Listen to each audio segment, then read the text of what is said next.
Y están aquí tanto Luciano Olazábal, que es antropólogo, músico, egresado de Bellas Artes, como Fernando Ríos, que también es investigador del Instituto de Etnomusicología de la Católica y egresado de San Marcos. Y bueno, para cerrar esta breve introducción, yo quería comentar una anécdota, ¿no? Hace un año, 2 años, que recibí la invitación a un evento sobre investigaciones en etnomusicología en la Católica para comentar las investigaciones en una mesa, ¿no? Y bueno, y allí me tocó revisar información, investigar, estudiar un poquito para poder prepararme, ¿no? Sobre los cholos y sobre los sicuris. Y sobre los sicuris, quien me ayudó, me apoyó, me orientó, fue Luciano, ¿no? Entonces él tiene un gran conocimiento de la música, no solo como intérprete, sino también como investigador, ¿no? Y siempre nos mantiene al día con el tema de la música, ¿no? En nuestro grupo de amigos, de antropólogos, que nos juntamos de vez en cuando para intercambiar ideas. Y, buenos días, me llamo Luciano. No sé cómo explicarles mi formación. Pienso que más bien tengo una malformación, pero en el buen sentido de la palabra, ¿no? Académica y tanto en lo que he estudiado, arte. Bueno, voy a empezar. ¿Qué me ha motivado esto de la música, todas estas cosas, ¿no? En mi vida hay siempre me emociono, me va a disculpar, una mujer que influenció en mi vida, mi madre. Pues con ella he conocido la música, la cultura, todo. Recuerdo con ella cuando íbamos al Coliseo Puno a hacer la cola para ver. Por eso puse a Picaflor de los Andes, para ver las caravanas. Yo era un niño y veíamos a Picaflor, llegaron a Puno todas las estrellas de esas épocas, ¿no? Flor Pucarina, vi todavía al Picaflor cantar en silla de ruedas. Y a un joven muy entusiasta, el Cututu, trovador Cututu, que lo vi hace 3 años o 4 años atrás en el mercado de Puno, ya anciano, quizás pensando en su cabeza que seguía vigente, repartiendo sus invitaciones para sus contratos, ¿no? Que eran en sello, trovador Cututu, celular, etcétera. Y entonces empiezo con el Picaflor de los Andes porque es una generación que ha sabido abrirse. Bueno, para nadie también es secreto que antes aquí había el Festival de Amancaes, ¿no? Donde iban casi todas las grandes migraciones a hacer su fiesta, a manifestarse. Y por otro lado, Chabuca Granda escribía José Antonio y su caballo, ¿no? Y fue muy importante esta generación porque da inicio, ¿no? a mostrar lo que fue aquí en el Puente del Ejército. Yo no he vivido esa época, pero sí conozco a familiares que ahora estoy tratando de verles, de hablar con ellos, de cómo eran esos tiempos, ¿no? Y además porque se da inicio a algo muy trascendental, la industria discográfica, ¿no? En el Perú. Entonces estos, como el jilguero, el huascarán, eran los que en sí mantenían las disqueras, ¿no? Entonces la disquera era lo máximo, eran unas empresas donde se reproducía y se reproducía y se reproducía, y ellos tenían que buscarse la vida en los coliseos, ¿no? y en las actividades patronales, en todo ese circuito cultural que tenemos en torno a la inmigración a Lima. Pues eso también me trajo para ver qué era lo que está de ahora, ¿no? La industria cultural. Y en mi afán de averiguar hace mucho tiempo, escuché, ¿no?, la escuela de Frankfurt, donde habían estos investigadores sociales que tuvieron el don de conocer a una persona que les dio el dinero para poder investigar lo que ellos querían. Y entre ellos está el señor Teodoro Adorno y Jorge Heinecker, quienes hablan sobre la industria cultural y su importancia de la industria como mecanismo, ¿no?, tanto de poder, de manipulación, la televisión, la radio. Ellos ponen en evidencia todo eso, lo que estamos viviendo ahora. Lo que antes, claro, se suponía, pero ellos lo evidencian, ¿no? Y pasemos al segundo. ¿Qué encantos tiene mis ojos? Es ese. Entonces, esta es una canción muy... las hermanas Madrid son muy especiales, ¿no?, en Puno, porque son clásicos, ¿no?, porque fueron las primeras ahí en grabar su disco. Y entonces un poco más o menos es para ver de lo que es la producción local, ¿no?, en sus inicios, que está más centrada en estudiantinas, en personas que tenían que cantar un cierto nivel, ¿no? No eran así los de abajo, sino tenían un cierto nivel, mestizo, etcétera, ¿no? Entonces, ese es su nivel. Entonces, a partir de en Puno, es una ciudad de músicos. Ellas son de Juliaca, de mi tierra, y pues nada, ¿no? Entonces esta música de Puno va abriéndose espacios. Y acá hay otra cosa muy importante también en mi vida, era la radio. La radio en los años 60, 70 era muy importante, porque era en sí donde te daban las primicias musicales y donde el dueño de la radio podía elegir quién podía ser famoso, tenía ese don, ese poder. Pero a la vez también había una necesidad económica de la radio. Yo recuerdo los famosos saludos musicales. Entonces, como ejemplo, les preguntaré: atención al barrio Bellavista, al señor Porfirio Carrión, saludos musicales de parte de su comadre Victoria Castillo, o sea, mi madre, con los siguientes temas musicales. Entonces eran los temas musicales de momento, ¿no? Eran los guaylas, de lo que se suponía que el compadre tenía, ¿no? Entonces ese era devuelto después cuando se escuchaba en la radio, porque uno iba, mi mamá me mandaba, entonces me tenía que dar un recibo, o sea, diciendo el número de canciones y la hora, ¿no? Entonces yo tenía que ir a entregar al compadre de parte de mi mamá. Entonces el compadre le dijo: ya, muy bien. Y entonces después el compadre tenía que devolver ese saludo musical, ¿no? Entonces era: atención al barrio Bellavista, a la señora Victoria Castillo y su esposo, saludo musical por su cumpleaños de parte de su compadre Porfirio Carrión. Y Porfirio Carrión era un músico violinista que tocaba en la estudiantina Los Íntimos. Él ya murió. Y entonces eso es más o menos lo que en mí va formando, ¿no?, lo que es la importancia que tiene la música popular, lo que Fabiola hacía en la introducción, ¿no?, esta subalterna, etcétera, ¿no?, que en fin de cuentas era lo que en sí mantenía, ¿no?, a las disqueras, ¿no? Entonces pasamos al tercero: Isaura de los Andes. Isaurita, la mamá de Yarit, es la mamá de lo que ahorita es el boom de la música, del teclado, ¿no?, del huayno sureño. Ella empezó con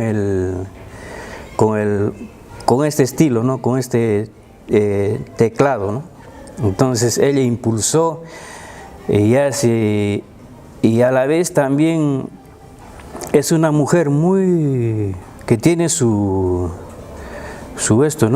fans. Entonces ella es la que empezó con esto ella de la zona aymara, con esto del teclado y que pegó, ¿no? Porque en la música y en esto del negocio, del comercio de la música, hay cosas que ¡pum!, pegan, ¿no? Tienen su pegada y entonces eso solito se va.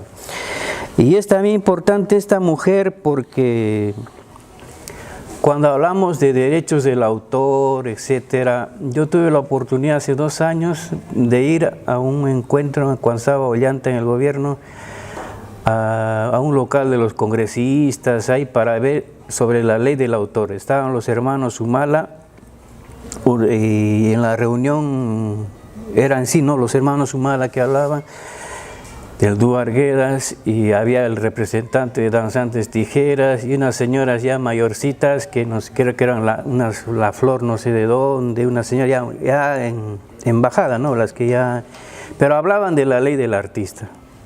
Entonces esa ley del artista, mientras va a seguir, ¿no?, siendo ahí guardando. Entonces a lo que voy es a la previsión. Entonces esta señora ha previsto su futuro, su vejez. Entonces de estas cantantes, ¿cuál es su futuro, ¿no? ¿Qué va a hacer? Es quizás como el actor, el Gordo Casareto, tener que pedir o ir a de Gisela a pedir que le colabore. Entonces, en ese sentido, algunas, no casi todos, tanto hombres y mujeres, hay una previsión de su futuro. ¿Y cuál es esa previsión de su futuro? Hacerse una casa y un comercio. Esto lo ha hecho la mecánica de folclore, Alicia Delgado, Susi Díaz, que son previsoras, ¿no? No están viendo de que el gobierno les va a dar todo. Entonces para mí entra otro elemento que es aquí la autogestión. Del Estado no va a haber nada, por diferentes motivos, ¿no? Y pues ella Isaurita es la que más o menos es parte de unas tradiciones, ¿no?, de ser prevenida, ¿no?, de su futuro, porque ella sabe de que llega a la cúspide y ahí después aparecen otras, ¿no? Es como en el fútbol, ¿no? Aparece en otro fútbol. Ahora, por ejemplo, Foquita ya no cuesta millones, no sé, creo que está valorizada en 2 millones, no sé, así, pues se va bajando, porque es así, ¿no? La vida cultural es así. La siguiente, por favor, maestro. Uy, ya lo máximo. Este es un grupo que nació en Acomayo, cerca de la tierra de Dante, con el profesor, ¿cómo se llama? Saturnino Pulla Jiménez, que es egresado de la Universidad Nacional San Antonio Abad de Cusco, de la Facultad de Educación, especialidad Biología. Entonces, es muy importante porque él tuvo una pegada pero brutal en el sur. O sea, lo que yo hablo es del sur, o sea, no trato de querer abarcar mucho porque no conozco mucho. Sí, del sur, sino entonces, porque yo tuve que irme a vivir a Cusco, ¿no?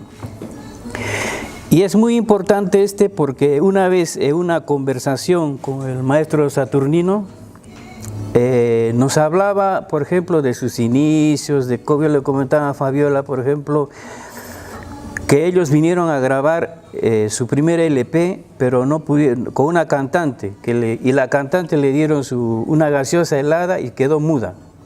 Un choque le dio y ya pues solo tuvieron que grabar instrumental. Ya para la segunda es donde se encuentran en Radio Tahuantinsuyo, que era un centro neurálgico en Cusco, donde estaba el Hualaicho, donde iban todas a cantar, aspirantes a cantar, cantantes famosos. Cuando venían las famosas caravanas, iban ahí a a cantar un minuto, ¿no? para promocionar. De estos señores es importante algo que es la autogestión también, porque una conversación con el maestro Saturnino Pulla nos decía de que él se había desligado de la AFDAE. Y yo le dije, ¿por qué maestro se ha desligado de la AFDAE? No dice, porque dicen ahí dan regalías, pero para nosotros no hay, ¿no? Ese solamente para los funcionarios, presidentes. Bueno, era su modo de pensar de él, ¿no? Entonces él decía que se había desligado y que ya estaba cansado de tener el disco de platino, porque dice tenía el disco de platino, pero no tenía plata. Entonces acá también otro elemento que se venía desde antes, ¿no? Al cantante le daban el disco de platino por haber vendido 1 millón de copias, pero a su bolsillo no llegaba nada. O sea, era un famoso ahí en su casa, su platino, decía tengo mi platino, pero para la de aquí, Nancy Queberta. Entonces, y hablaba de otro caso, ¿no? De este señor, nos hablaba entonces, es uno de los que más o menos ya con una forma más consciente y coherente administra su conjunto. Entonces, él administra su conjunto, las ganancias ya son para él. ¿Y dónde está la plata? La plata no está está en los conciertos. Y entonces, como hablaba el antecesor, en el concierto ya se vende, ¿no? En ahí es la plata. Porque es como cuando se habla de Chacalón, ¿no? ¿Dónde estaba la ganancia de Chacalón? En la chela, ¿no? Lo demás era, porque ahí estaba la plata. Incluso ahora sigue eso, ¿no? Entrada gratis para mujeres, el guaralino, de 2 por 1, pero ¿dónde está la plata? En el Mancherley, no sé qué tiene ese de muy niña le gustaba la música, etcétera, cantaba, pero ella quería incursionar, sus primeros éxitos es con arpa, entonces tuvo que viajar a la Ceja de Selva a trabajar para hacer el dinero y promocionarse, ¿no? Hacer su primer videoclip y entrar al mercado. Y ella es muy importante también porque sufre un proceso judicial con su productor, con Alza Producciones. El señor dueño de Alza Producciones, ella ya tenía el nombre, que se llama Yarita Lisset, la chinita del amor. Y el señor, desde la versión de Yarita, el señor de Alza Producciones le hace firmar un documento diciéndole que él lo va a hacer ya rápido, que no se preocupe, que va y lo inscribe en autores y compositores a Yarita Lisset. ¿Por qué? Porque Yarita Lisset se quiere separar, porque ganaban, pero ahí se gana bien. Y a la artista le daban un sencillo.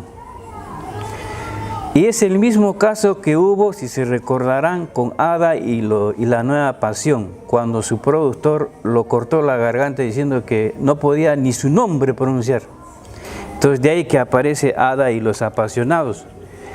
Y pues un poco de declive, ¿no? Cuando le daba $100 por concierto, 200 y lo demás era para él. Entonces, este abuso sí constante, ¿no? Ella decide retirarse y de por medio hay una balacera, no sé, y ya terminaba en un juicio. Y entonces el señor, ella tuvo que hacer prevalecer su nombre y nada más, ¿no? Y tuvo que pagarle, no sé, $80,000, no sé, pero una fuerte cantidad para que le deje más o menos tranquila a Yarita Lisset. Y ella tenía que pagar, ¿no? Cumplir este pago. Y en el sur tiene una gran pegada en Bolivia. Ella ahorita está muñequita Mili, y varios cantantes, ¿no? Una de la Floricielo también son las que tienen hasta almanaques así en el alto, habían tenido, yo quiero uno y no me mandan hasta ahora. Y es muy importante, ¿no? Porque ha sido todo un esfuerzo de ella, ¿no? Para llegar a donde está, no es que se la han dado fácil, no. Entonces es importante de una mujer como, ¿no? Cuando toma una decisión de trabajar como todas las mujeres, ¿no? Para ser lo que ella quiere ser, ¿no? La siguiente, maestro.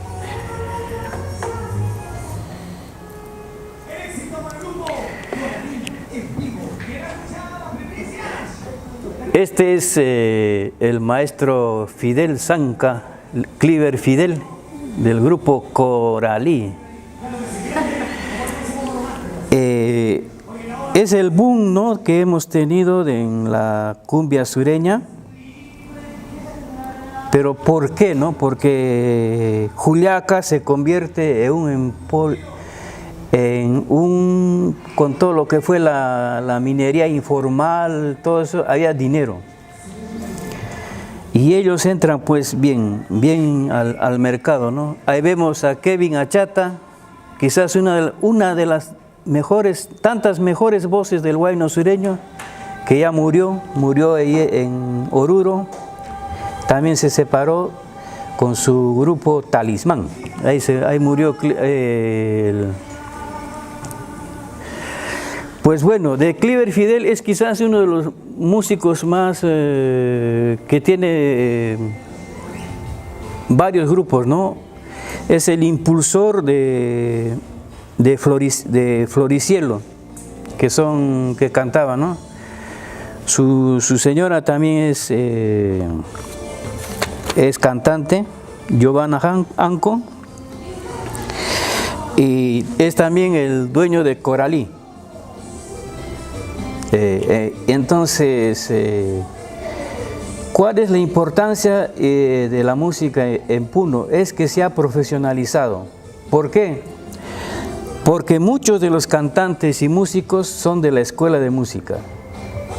Entonces, la escuela de música ha dado un gran aporte ahí, ¿no? Y como por anécdota, por ejemplo, cuando uno va a Cusco, a Purima, a las zonas más recónditas de los colegios secundarios, ahí están apareciendo los grupos con instrumento de metal, ¿no? ¿Quién es el profesor? De la escuela de Puno. Entonces el puneño va donde o sea, no tiene miedo, ¿no? Ese va y no pasa nada. Entonces, esa es la importancia, ¿no? de las llamadas, no sé si cómo se estarán llamando ahora, de la escuela regional tanto de Juliaca y la escuela regional de Puno. En Puno hay músicos y poetas, pintores no tanto, ¿no? Pero poetas y músicos, eso sí. Hay una herencia, ¿no? Ahí desde el maestro Wirce, todo eso. Entonces, este estilo pues ha pegado, ¿no?